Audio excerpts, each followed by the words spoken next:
Hello there. Are you guys ready to make a zucchini casserole? One of the things that I really love about this dish is the fact that it can be either a terrific side dish or it's easily converted into a main meal. We tend to like the one pot wonder approach here at Chateau Mauer, but really it's up to you, and I'm going to show you how to do that. For this recipe, you are going to need a large bowl, also a box of stuffing mix. It doesn't really matter what kind, but I like chicken for this recipe. One 10-ounce can of cream of chicken soup, and then half a cup of sour cream. So the veggies in this dish come later, and I'll show you that in just a second. So the first thing that we're going to do is to open up the cream of chicken. Love these new pop top cans. Save me the trouble of getting out my can opener. So we'll put that inside. Charming sound. All right, and next, let's get our sour cream. I've already measured this to a portion of half a cup. So I'm gonna slide that in there, set that to the side. Okay. Once you have these two things, I think it works better if you take a minute to combine them. So I'm gonna whisk the soup and the sour cream together real quick. Doesn't have to be perfect, just helps distribute the mixture and kind of all turn the same color at that point. And then you add the stuffing.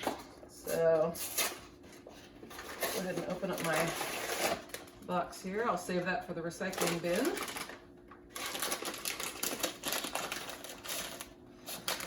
So just go ahead and take your standard box of stuffing with the seasoning already inside and add it to the mixture that we just created. And then give it a good stir. As when we move on to the next part of this recipe, we want this stuffing mixture sitting here absorbing the moisture while we prepare the vegetables. Again, doesn't have to be perfect, just make sure the herbs and seasonings are distributed. All right, time to move on for the goodness from the garden or the grocery store, as the case may be. Hopefully, if you have zucchini already, you are storing them the way I taught you to in the last video segment, which is to put them in the fridge in your crisper. Inside a plastic or paper bag with some ventilation. You can either just leave the top open like I've done with this one, or close the top and poke some holes in it. But as you can see, I put these in a few days ago, really last week sometime, and they're still doing great. So zucchini will last quite a while in the fridge if you keep them dry and keep them in the crisper. All right, I want to show you something about the zucchini. I saved a chunk here from the one that I picked from the garden. And remember, I told you that one was just a little bit over large. So if I take my thumb and I kind of press in here along the skin area, there's not much of an indentation. The flesh is firm and filled with moisture. But if I move a little up higher towards the center of the plant and I press, it doesn't bounce back from that indentation. It's kind of like eating veggie styrofoam. So like I said, that zucchini I picked was just a little tiny bit too large. And so the inside is not as good as the stuff moving towards the outer side. Really better to pick them when they're more like this, about 8 to 9 inches long and not quite as big around as the one that we got from the garden. Okay, so for this recipe, you need 4 to 5 cups of cubed zucchini. And just to give you an example of that amount, this is a 4-cup measuring cup. At least it goes up to here at 4 cups. And I probably did another half cup beyond that. So somewhere between 4 and 5 cups when it's all cubed and chopped up is about the right amount. Another estimate would be about 1.5 pounds of the cubed zucchini. The large one I picked from the garden was actually just about right as far as the size goes. You can also slice it, but I think it just holds up better when it's in cubes. So I've gone ahead and prepped these vegetables so you wouldn't have to take the time watching me do that. I'm going to let you have a look at them right now. So in addition to the cubed zucchini, you will also add 1/2 cup of chopped onions and then 1 cup shredded carrots.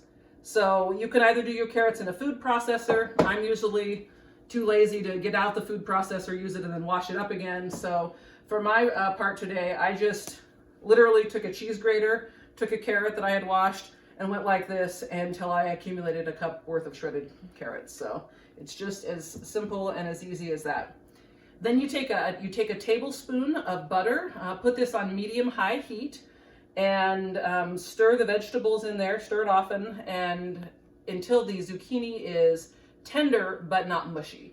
And for me, that took about 6 minutes. So once you have chopped and sauteed all your vegetables, remember the stuffing mixture is over here absorbing the moisture like it should, then we are going to go ahead and add, actually I'm going to use a different tool. We're going to go ahead and add the vegetable mixture to the stuffing mixture. I'm going to do that right now. Again, this is one of those recipes where the colors are gorgeous when they're all mixed together. You may recall when I talked to you about chopping up zucchini earlier, the peel of summer squash, and zucchini in particular, is really soft. It's where there's a lot of good nutrition. And so there's no reason why you shouldn't include the peel in this recipe. So go ahead and stir this together. I'll show you when I have it all combined. Takes a minute because that stuffing that's been sitting there in the sauces gets a little clumpy. And I want a good distribution here of vegetables. Oops, I'll just leave that there. Of vegetables mixed in with the stuffing. I'll show you what that should look like. Okay, so when you get to this point, your mixture will look something like this. Kind of pretty, lots of good colors, lots of good veggies in there. And this is the point where you need to decide if you want this to work as a side dish or as a main dish. And really the only difference is chicken.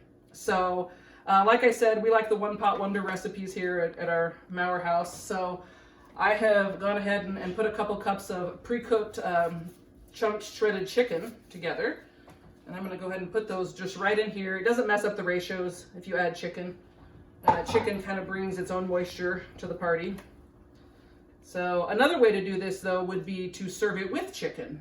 People like to do chicken breast or some chicken on the barbecue. And if you're going to do that, then that works perfectly as well. And then this just becomes a side dish that incorporates bread and a lot of good healthy vegetables. So mix those up together.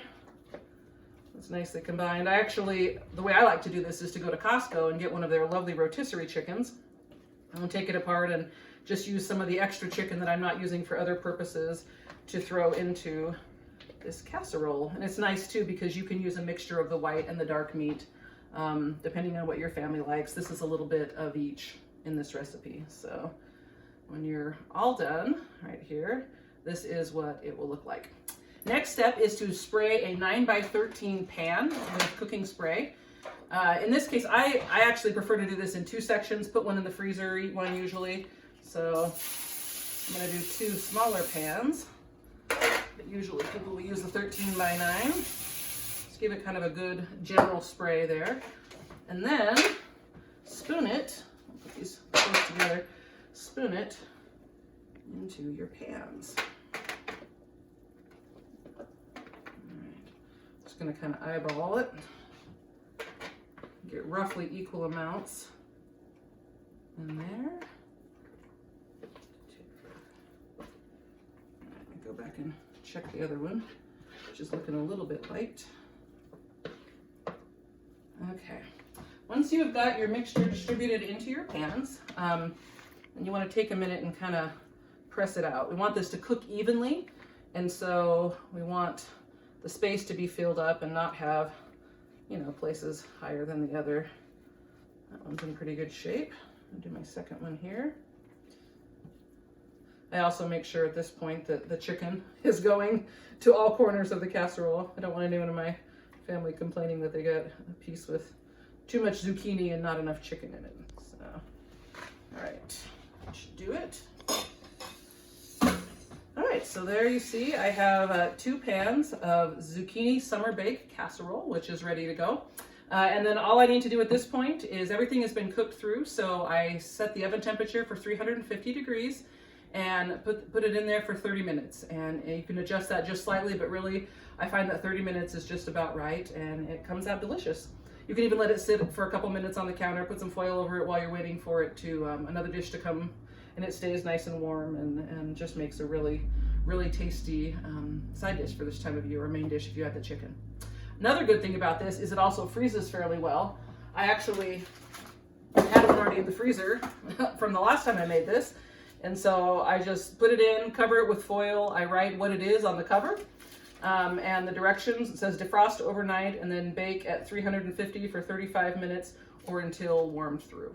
And I actually, if I make this fresh, I do 30 minutes. If I'm going to do it from a defrost and overnight, I do 35 minutes just to soak up some of that extra moisture that may have accumulated while we were freezing it. Okay, I hope you will give this recipe a try or make another great one featuring zucchini and share it with us on the Relief Society Facebook page, which you can find at Lacamas Creek Relief Society. One additional note about this that I wanted to show you, sometimes zucchini becomes available at a time when you're not ready to use it. And it's a little more involved if you want to use it in chunks or slices, but if you just want to shred zucchini for a chocolate zucchini cake or zucchini bread, it's super easy to do. You can do it on a grater just like I did. Zucchini is super soft. Or you can do it in a food processor. I like to do it in the amounts that I'm going to use in recipes that I know I like to make. So I shred it, I put it directly into a freezer bag. I write 2 cups of zucchini on it, and that's the amount that's in here. And then next time, in November sometime when I want to make zucchini bread, I just pull this out and let it defrost for a little bit and then put it in with my zucchini. A note about this, you do want to keep all the moisture in. You shouldn't squeeze off the moisture. If I was going to put this in something like a frittata or a quiche, I would kind of soak up the extra moisture before I added it, but in your baked goods or in a casserole like this, it works just fine to go ahead and leave the moisture in. In fact, you want to, because then it helps your baked goods be nice and moist.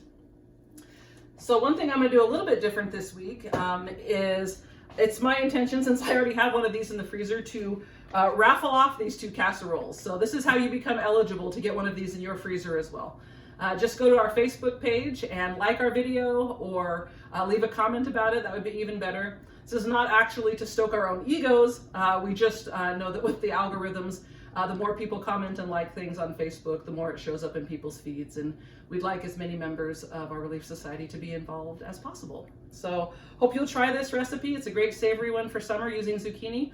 Or post another one of your own on the Facebook page that kind of features or highlights zucchini, and along with a picture of you making it. The pictures that were posted last week were fantastic. I didn't see any faces in them, however, so we'd love to see a picture of your family. All of us are not getting the opportunity to see each other very often right now, so it would be lovely to see you with the food that you made, but if that feels more in the spotlight than you want to be, then just a picture of the food is perfect.